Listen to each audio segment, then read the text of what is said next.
बिस्मिल्लाहिर्रहमानिर्रहीम। अस्सलामु अलैकुम वरहमतुल्लाहि वबरकातुहू। काश्तकार भाइयों, जिस तरह हम माल में से ज़कात अदा करते हैं, इसी तरह फसलों में से उशर भी अदा करना चाहिए। आप बखूबी जानते होंगे उशर के बारे में, लेकिन मैं कोशिश करूँगा कि आपको आज आसान लफ्ज़ों में उशर के बारे में बताऊँ।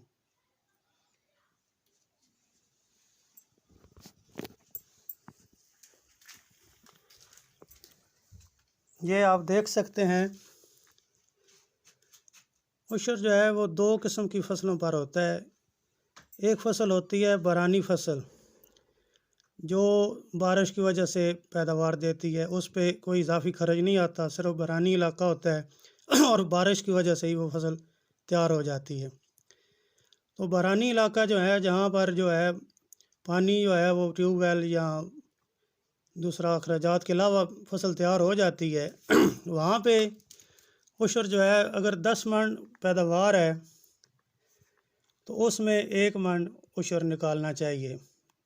यानी 10 मन पैदावार है तो उसमें 1 मन उशर बनता है। उशर का लफ्ज़ी माना है 10वां हिस्सा। उसके अलावा दूसरी फ़सल आपाशी वाली फ़सल होती है, उशर मकदार यानी उसको निसफ़ उशर 5वां हिस्सा भी कहा जाता है। ये वो फसलें होती हैं जिसमें आप ट्यूबवेल के ज़रिए या पानी को ख़रीद कर अखराजात के ज़रिए फ़सलें तैयार करते हैं। इसमें जो है 10 मन अगर आपकी फ़सल पैदावार देती है तो उस पे 20 किलो उशर बनता है, निसफ़ उशर 20 किलो। अगर 20 मन पैदावार होती है तो 1 मन उशर बनता है। जैसा कि आप देख सकते हैं, इस फसल में 10 मन पे 1 मन उशर बनता है जो बरानी होती है। आपाशी जो है वो 20 मन पे 1 मन उशर बनता है। ये आप ज़रूर निकाला करें।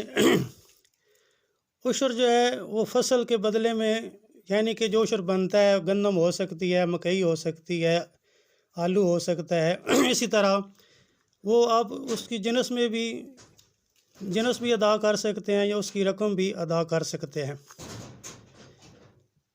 उशर जो है वो कुल पैदावार से निकाला जाता है, यानी कि अखराजात निकालने के अलावा जो कुल पैदावार होती है उस पैदावार पे उशर निकाला जाता है।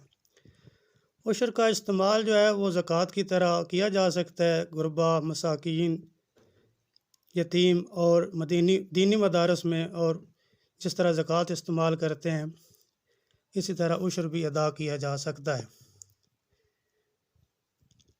तो उशर जो है, मैं काश्तकारों से गुजारिश करूँगा कि उशर निकाला करें।